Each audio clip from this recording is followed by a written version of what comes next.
اللہ اللہ اللہ اللہ۔ اگر کوئی عمل خارق عادت یعنی جو نہ ہونے والا ہو اللہ کے نبی کے ہاتھ پہ ظاہر ہو تو وہ معجزہ کہلاتا ہے، اور اگر عمل خارق عادت اللہ کے ولی کے ہاتھ پہ ہو تو وہ کرامت کہلاتی ہے۔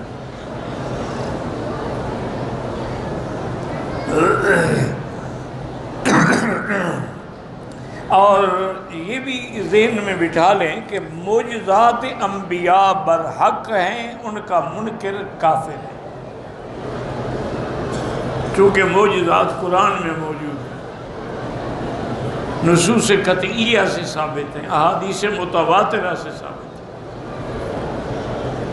اسی طرح کرامات اولیاء کا منکر بھی کافر ہے، چونکہ کرامات اولیاء بھی قرآن سے ثابت ہے اور احادیث متواترہ سے ثابت ہے۔ لیکن معجزہ ہو یا کرامت ہو، یاد رکھو معجزہ بھی نبی کے اپنے ہاتھ میں نہیں ہوتا کہ جب چاہیں معجزہ دکھلا دے، اور کرامت بھی ولی کے اپنے ہاتھ میں نہیں ہوتی کہ جب چاہیں کرامت دکھلا دیں، اللہ چاہیں تو ظاہر ہوتا ہے، اور اگر اللہ نہ ظاہر فرمائیں تو وہ خود نہیں کر سکتے۔ اب دیکھیں نا کتنے معجزات کی کفار نے فرمائش کی، تو اللہ نے فرما دیا کہ میرے محبوب ان کو بتا دیں کہ قل سبحان ربی هل کنت الا بشرا رسولا، میں ایک انسان ہوں، اللہ کا رسول ہوں، میرے ہاتھ میں تو معجزے نہیں ہیں۔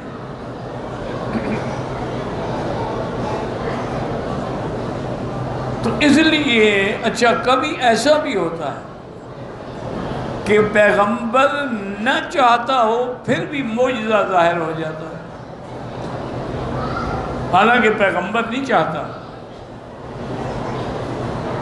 ایک تو ہے نا کہ پیغمبر کے چاہنے سے بھی اللہ نہ چاہے تو ظاہر نہیں ہوتا،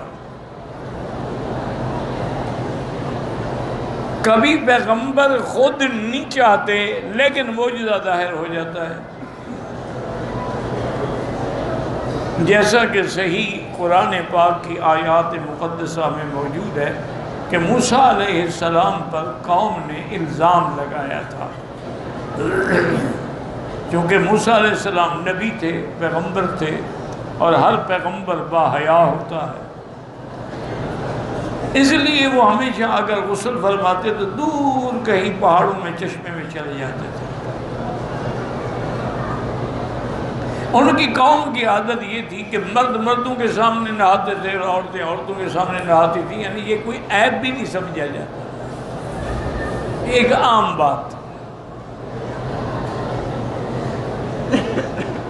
اب چونکہ موسیٰ علیہ السلام غسل کے لیے بہت دور تشریف لے جاتے، کبھی بھی قوم کے سامنے غسل نہیں کیا، انہوں نے کہا ہاں اصل بات یہ ہے کہ موسیٰ علیہ السلام اس لیے چھپتے ہیں کہ ان کو بیماری ہے، کہا نا آدر، ان کو بیماری ہے، اس بیماری کو یہ ظاہر نہیں ہونے دیتے تاکہ اگر سب کے سامنے نہائیں گے تو وہ تو دیکھ لیں گے عیب۔ آدر کہتے ہیں پہاڑ کو، جو خصیتین کے نیچے آدمی کا وزن بڑھ جاتا ہے اس کو پہاڑ کہتے ہیں۔ تو انہوں نے کہا کہ اصل موسیٰ علیہ السلام کو یہ عیب ہے، ورنہ کیوں ہمارے سامنے نہیں نہاتے؟ تو ایک دن موسیٰ علیہ السلام ایک چشمے کے کنارے تشریف لے گئے، کپڑے اتار کے چشمے میں داخل ہو گئے، کپڑے ایک پتھر پہ رکھ دیے،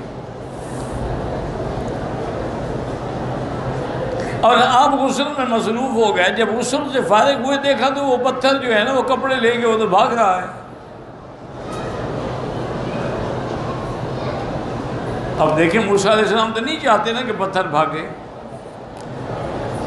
موسیٰ علیہ السلام اس کے پیچھے دوڑے، بلکہ ایک روایت میں کہ آپ نے ان کو عصا مارنے کی بھی کوشش کی، اور فرماتے ہیں صوبی حجر، ہو پتھر ٹھہر جاؤ، میرے کپڑے کہاں لے کے بھاگ رہے ہو؟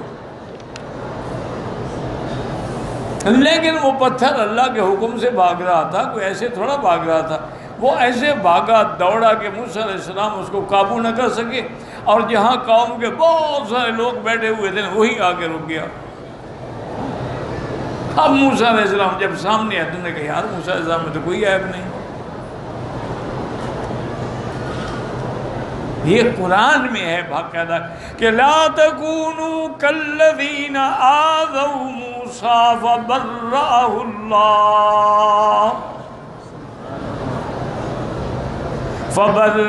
اللہ مما قالوا وکان عند اللہ وجیہا۔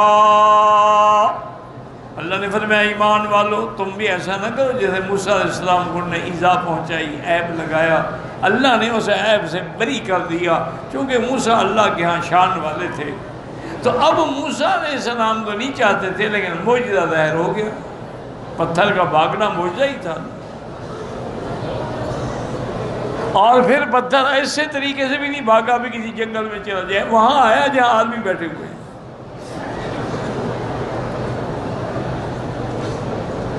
تو اس لیے قرآن سے بھی یہ ثابت ہوا کہ معجزات انبیاء پر حق ہے۔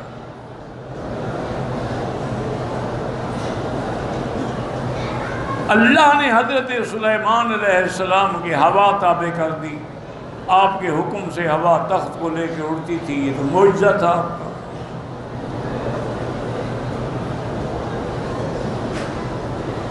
اللہ تبارک و تعالی نے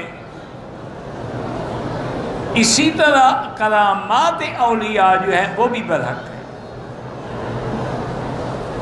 کہ جب بی بی مریم سیدنا زکریا علیہ السلام کی کفالت میں تھی،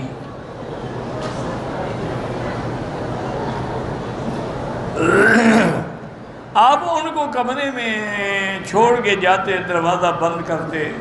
اللہ کی شان ہے کہ ایک دن تشریف لائے تو کیا دیکھتے ہیں کہ حضرت بی بی صاحب کے پاس تو ہر قسم کے پھل رکھے ہوئے ہیں، اور ایسے پھل بھی رکھے ہوئے ہیں جن کی موسم بھی نہیں ہے۔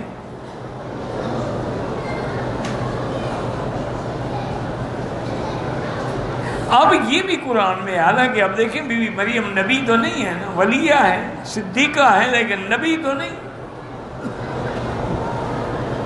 کلما دخل علیہا زکریا المحراب وجد عندہا رزقا، جب بھی داخل ہوئے دیکھا کہ وہاں تو ماشاءاللہ اللہ کے نعمتوں کے انواع و اقسام کے پھل رکھے ہوئے ہیں۔ حضرت حیران ہو گیا کہ دروازہ بند ہے، کھڑکی کوئی نہیں۔ اسی حیرانی میں آگے آپ نے پوچھا قال یا مریم انا لک ھذا، آپ نے فرمایا بی بی مریم یہ پھل کہاں سے آ گئے؟ بچی ہے، بی بی مریم بچی تھی،